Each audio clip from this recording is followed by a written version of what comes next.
Hello rock stars. कैसे हैं आप लोग?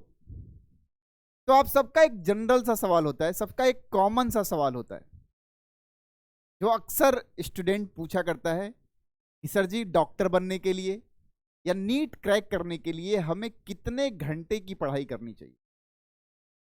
जब भी हम नए नए आते हैं तो हमें कुछ ज़्यादा अंदाज़ा नहीं होता है, और ज़्यादा अंदाज़ा नहीं होता है तो हम थोड़ा सा कंफ्यूज से लगते हैं कि आखिर में हम किस सब्जेक्ट को कितना टाइम दें, या अपने टाइम का डिस्ट्रीब्यूशन हम किस हिसाब से करें।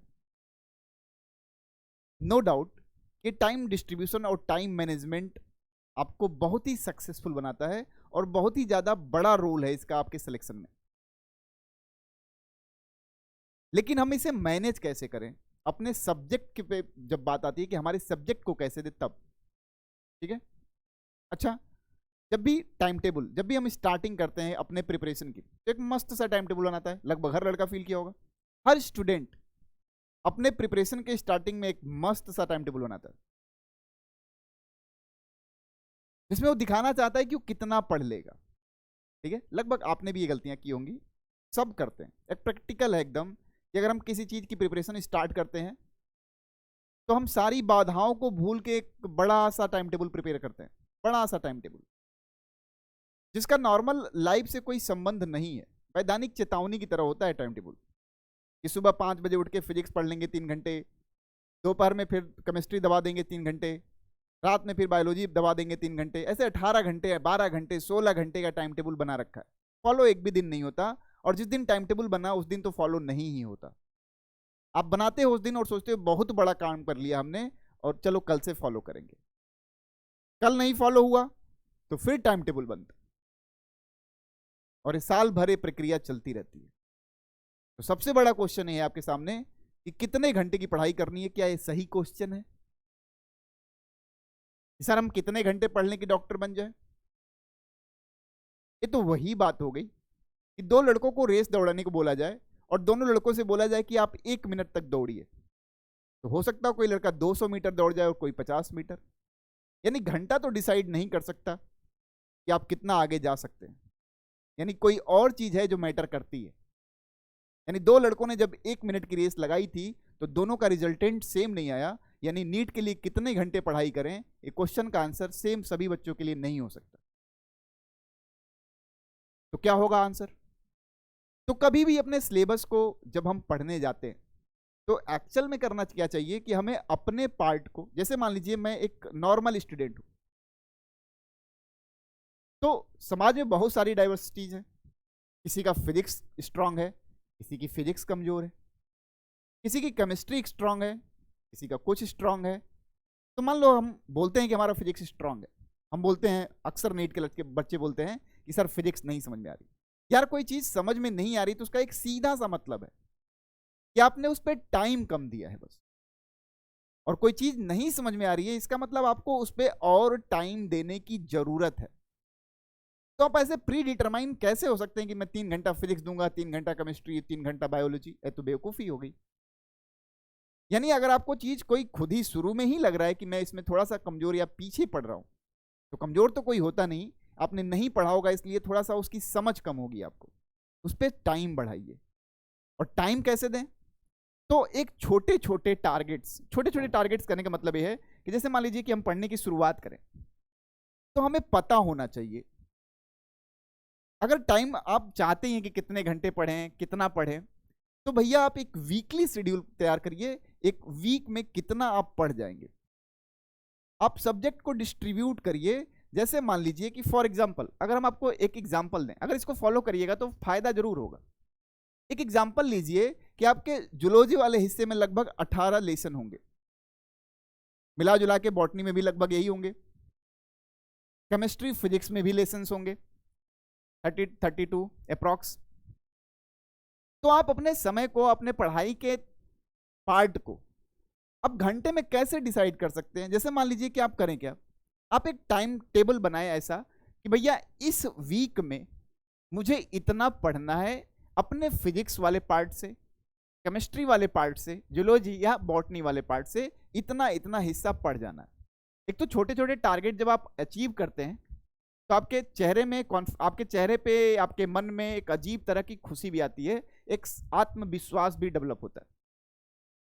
क्योंकि मान लीजिए हमने बनाने को तो 18 घंटे का टाइम टेबल बना लिया, क्यों? क्योंकि सर ने बोला था कि यार डॉक्टर बनना बड़ा टफ है, और 18-20 घंटा पढ़ते हैं डॉक्टर बनने वाले लड़के, और 18-20 घंटा नहीं पढ़ पाए। और आज के ज़माने में तो इम्पॉसिबल है, क्योंकि हर 4 मिनट बाद तो आपको व्हाट्सएप पे मैसेज का इंतजार होता है।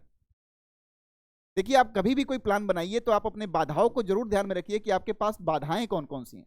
क्योंकि हम प्लान तो बनाते हैं, टाइम टेबल बनाते हैं, लेकिन बाधाओं को कंसीडर नहीं करते। लगा लिया कि मैं 4 घंटा बायो पढ़ूंगा, 4 घंटा पढ़ते हो बायो? नहीं पढ़ते हो। उसमें बहुत सारी बाधाएं हैं, जिनकी जो बाधाएं उनको समझ में आ रही होंगी कि किसकी क्या बाधाएं बट हैं, लेकिन हम बाधाओं को इग्नोर करके टाइम टेबल बना रहे होते हैं। इसलिए हम पढ़ तो जाते हैं 4 घंटा, 3 घंटा बैठ तो जाते हैं कुर्सी पे, लेकिन एग्जैक्टली जब 3 घंटे बाद उठते हैं तो हमें कुछ दिखाई नहीं देता कि हमने पढ़ा क्या आखिर में। जिस पन्ने पे थे 3 घंटे पहले, उसी पेज पे 3 घंटे बाद ही रह गए। और ऐसा लगभग सभी लोग के साथ होता होगा, एक्सेप्ट कुछ लोग, और जो एक्सेप्ट में कुछ लोग हैं उन्हीं का सिलेक्शन होता है। अब सवाल है कि कैसे पढ़ें। तो अब से भी जो पढ़ना नहीं स्टार्ट किया है, बस एक काम करें कि सिलेबस लिस्ट तैयार करें। सिलेबस लिस्ट, भैया सिलेबस लिस्ट क्या होता है? तो बहुत सारे बच्चे तो पढ़ना चालू कर दिए, इनको यही पता नहीं कि फिजिक्स में कितने चैप्टर हमें पढ़ने हैं, या इस चैप्टर के अंदर कितने हेडिंग्स हैं, सब हेडिंग्स हैं। भैया जैसे मान लीजिए कि एक चैप्टर है Newton's law of motion, NLM. Zoology में मान लीजिए कि नर्वस सिस्टम है, बॉटनी में मान लीजिए प्लांट किंगडम है, केमिस्ट्री में मान लीजिए जीओसी है, जनरल ऑर्गेनिक केमिस्ट्री। तो उसके कुछ सब टॉपिक्स तो होते हैं ना, जो बुक में लिखा होता है कि इसमें इसके बारे में बताएंगे, इसके बारे में बताएंगे। तो एक चैप्टर के अंदर कितने सब टॉपिक्स हैं, बुक के इंडेक्स में होता है। अगर आप अपना टाइम टेबल उस इंडेक्स से बनाएंगे, न कि टाइम से, अगर अपना टाइम टेबल उस इंडेक्स से बनाएंगे आप, तो डेफिनेटली आपका कोर्स एक दिन कंप्लीट होगा गिवन टाइम में। आप बनाइए उस इंडेक्स से, जैसे किसी चैप्टर में दिया हुआ है कि 10 सब टॉपिक्स हैं या 20 सब टॉपिक्स हैं, तो अगर आप नहीं हफ्ते में बनाना चाहते हैं, हर दिन का बनाना चाहते हैं, तो कम से कम एक चीज तो होना चाहिए कि आपके इंडेक्स के 2-3 सब टॉपिक्स आपको पढ़ने हैं तो पढ़ने हैं। अब उस पर पढ़ने में 10 मिनट जाए आपका, 20 मिनट जाए आपका, या 3 घंटा जाए, लेकिन जब तक उतना जितना डिसाइड किया था कि नहीं पढ़ लिया, तब तक आपको उठना नहीं है। अगर ये डिटर्मिनेशन है तो हाँ, आप काबिल हैं कि आप डॉक्टर बन सकते हैं। तो आपको घंटे से नहीं डिसाइड करना है कि कितने घंटे पढ़ लें। आपको अपने इंडेक्स बॉक्स में जो भी, जिसका आप देखिए, जो पूछते रहते हो बार बार कि सिलेबस कब खत्म होगा, एक बार इंडेक्स उठा के देखिए, और इंडेक्स से सब टॉपिक डिसाइड कर लीजिए डेट के हिसाब से कि इंडेक्स के सब टॉपिक्स को मैं इतने दिन में खत्म करूंगा। तो आप खुद बता सकते हो कि भैया आपका कोर्स किस दिन कंप्लीट होगा। बस उसे सही से फॉलो करके देखिए। लेकिन आपको तो पता ही नहीं है कि कितने चैप्टर्स है, तो आज का आज करिए। अपना टाइम टेबल जो है घंटे के हिसाब से जिसको बांट रखा था कि 25 घंटे, 15 घंटे, 4 घंटे, 6 घंटे, उसको हटाइए। और सही समय आ गया है कि आप सिलेबस वाइज, सब टॉपिक्स वाइज, चैप्टर वाइज अपना शेड्यूल तैयार करिए कि मुझे भैया आज के डेट में इस चैप्टर से इतना पढ़ ही लेना है, चाहे कोई क्यों ना आ जाए, चाहे कोई बाधा क्यों ना आ जाए, उसके पहले मैं हटने वाला नहीं हूं। अगर ये डिटर्मिनेशन है, दैट्स गुड। लेकिन अगर ऐसा नहीं है तो आप खुद को ही धोखा दे रहे हैं। और एक बात तो जान लीजिए कि अगर आप डॉक्टर बनना या इंजीनियर बनने जा रहे हैं तो आपकी अपनी खुद की जिद होगी। अभी ये ना पूछो कि मंजिल कहां है, अभी तो सफर का इरादा किया है। न हारूंगा मैं हौसला जिंदगी भर, किसी से नहीं खुद से वादा किया है।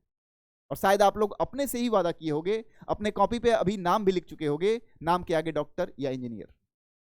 तो कम से कम इतना प्लानिंग आपके पास होना चाहिए कि जो प्रीफिक्स आप लगा चुके हो अपने नाम के सामने, उसे कोई मिटा ना सके।